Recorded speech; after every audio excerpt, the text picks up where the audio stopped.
From finding bleachers or piles of children's shoes to people getting stuck or disappearing, today we look at some disturbing things that have been found or happened in caves. I recommend you stay until the end to find out the most chilling story that has to do with caves.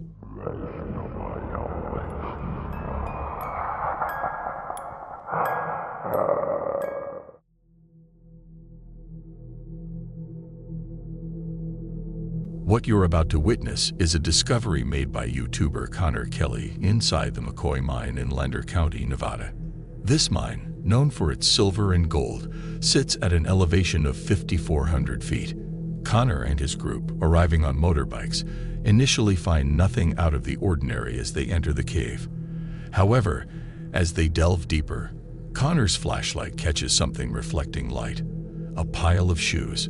What makes it even more chilling is that these shoes are predominantly children's shoes, interspersed with various bones. Further along, the skeletal remains of an animal, possibly a coyote or deer, are visible. The shoes, bearing older styles with AD markings on many, are deliberately arranged in a pile, suggesting intentional placement by someone or something. Connor reported the discovery to the police, but they appeared indifferent or unconcerned.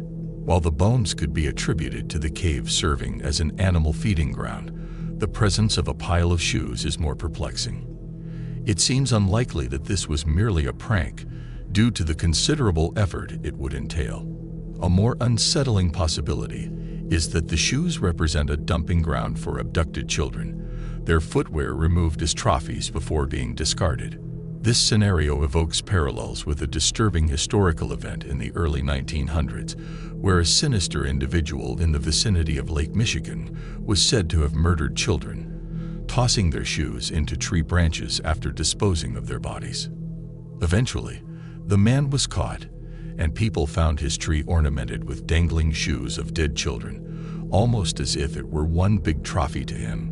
Whether this is something similar to that, or just a weird prank that somebody spent way too much time on, will probably remain a mystery. But one thing's for certain: there aren't many possible explanations for this. If you're claustrophobic, this story will make you uneasy. This is the tragic tale of John Edward Jones, who was a 26-year-old medical student and family man. When he was younger, he explored many caves with his father and his brother, so he'd been exploring caves practically his entire life. But one cave proved to be too dangerous even for John: the Nutty Putty Cave. This cave was known for its notoriously narrow spaces. They were first explored by Dale Green in 1960. The cave is located southwest of Utah Lake and 55 miles from Salt Lake City. John Edward Jones, a 26-year-old medical student and family man, had a long history of cave exploration, having ventured into numerous caves with his father and brother since childhood. However, one cave, the Nutty Putty Cave, proved too perilous even for him. Situated southwest of Utah Lake and 55 miles from Salt Lake City, Nutty Putty Cave was notorious for its incredibly narrow passages. John entered the cave around 8 p.m. on November 24, 2009. A few days before Thanksgiving, John, his 23-year-old brother Josh, and several other friends and family members opted to explore Nutty Putty Cave as a pre-holiday bonding activity. John, a married man with a 1-year-old daughter, was studying medicine in Virginia and had returned to Utah to spend time with his family for the holiday. Adding to the tragedy of the story, approximately an hour into their exploration of the cave, John decided to crawl through a narrow passage he believed to be the birth canal. However, the passage turned out to be even tighter than expected. As he inched forward headfirst, using his hips, stomach, and fingers to move, John soon realized his error. He found himself wedged in the narrow passage with no room to turn around or retreat. He had no choice but to attempt to push forward. John tried to exhale to decrease the air in his chest, hoping to fit through a space barely 10 inches across and 8 inches high. However, when he inhaled again and his chest expanded, he became stuck permanently. When Josh found his brother and began pulling on his calves, John slid further down the shaft. Now he was trapped upside down, with one hand beneath him and the other wedged above. In this dire situation, the brothers turned to prayer. Eventually, Josh managed to make it back to the surface to call for help. However, even after assistance arrived, John remained trapped 400 feet into the cave and 100 feet below the Earth's surface. Transporting people, equipment, and supplies down that far took over an hour, and with John stuck upside down, time was of the essence. In an upside-down position, a healthy young person could survive for a few hours, but likely not much longer. The body is accustomed to working with gravity, not against it. Blood flows naturally with gravity, aiding our organs in maintaining their positions due to our upright stance. Therefore, John's blood pressure was rapidly dropping, and his organs were at risk of being crushed due to the unnatural position. Additionally, being upside down would require his heart to work overtime to pump blood against gravity, particularly to his brain. The first rescuer to reach John was Susie Matola, who arrived around 12:30 a.m. on November 25. By this time, John had been trapped for 3.5 hours. Despite only being able to see his navy and black running shoes, Susie introduced herself to John, initiating what would be a critical rescue effort. John's determination to be freed from his dire situation was evident in his words to Susie. Despite the valiant efforts of over 100 rescue personnel over the next 24 hours, including attempts using pulleys and ropes, the situation took a tragic turn. During the rescue attempt, a critical failure occurred when one of the pulleys unexpectedly gave way, causing John intense pain due to his compromised circulation. With no other viable plans in place, John remained trapped, his condition worsening by the minute. Tragically, John's ordeal came to a devastating end when he succumbed to cardiac arrest shortly after midnight on November 25. Having endured hours of strain on his heart and body, his unwavering spirit and the efforts of those who tried to save him serve as a poignant reminder of the risks associated with exploring dangerous environments like Nutty Putty Cave.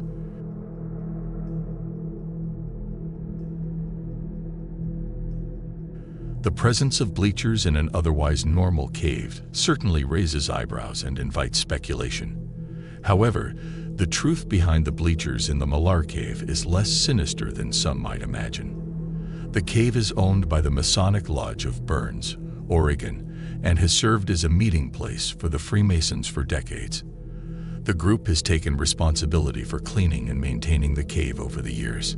Despite the innocent intentions behind the Freemasons' use of the cave, rumors and conspiracy theories have emerged, suggesting darker activities taking place within its depths. Some theories have even gone as far as claiming that the cave was used for satanic rituals and devil worship.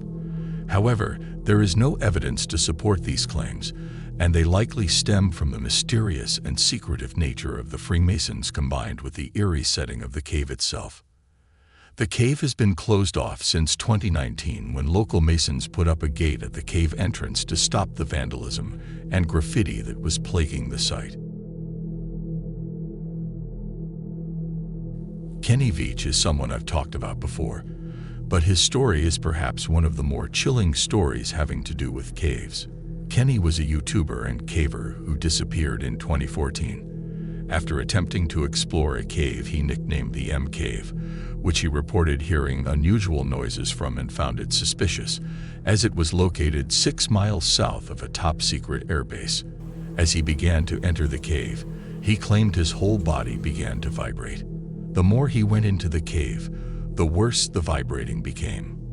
He said he suddenly became very afraid and hightailed it out of there.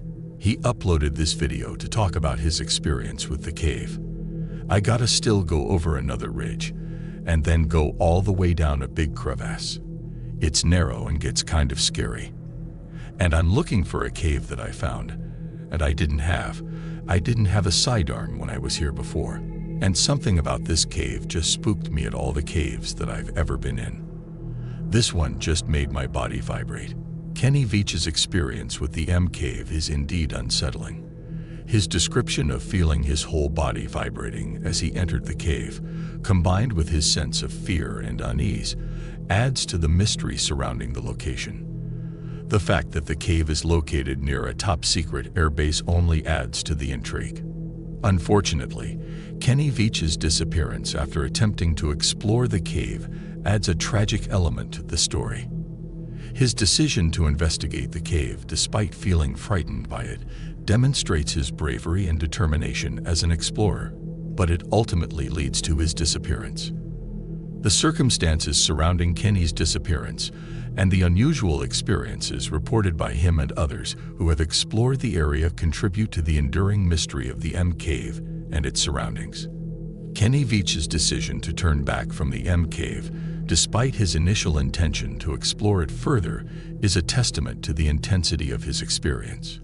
His description of feeling his body vibrate and experiencing a sense of fear is deeply unsettling and suggests that there may be something unusual or even paranormal about the cave.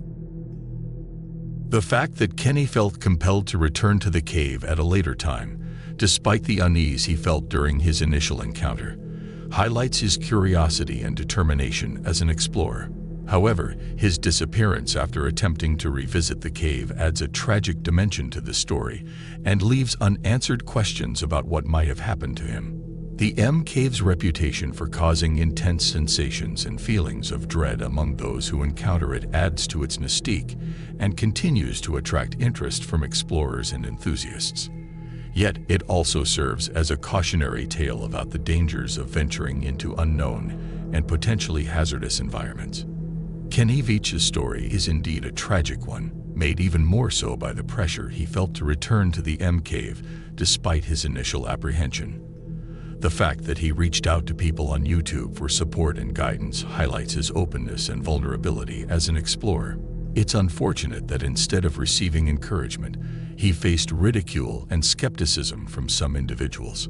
The circumstances surrounding Kenny's disappearance remain shrouded in mystery, with his phone being found in an abandoned mine entrance, but no sign of Kenny himself. The lack of closure for his family and friends only adds to the sadness of his story.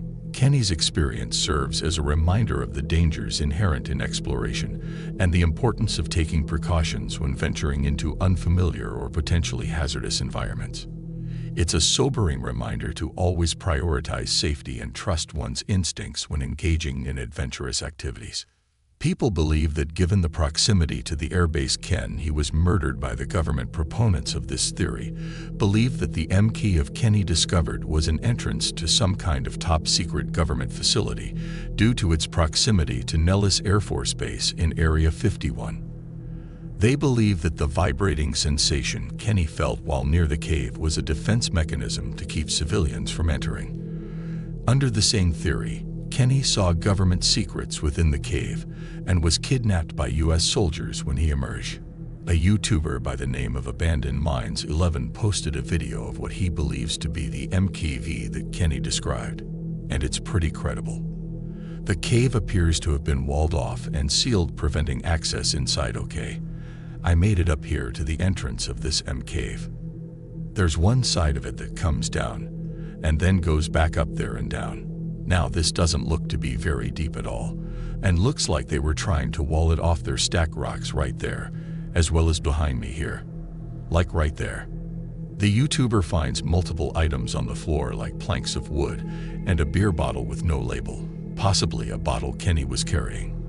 Most interestingly, he finds an Area 51 warning sign, which backs up the theory that this was some kind of entrance to an underground facility owned by the government. But this is all speculation, and what happened to Kenny is still unknown.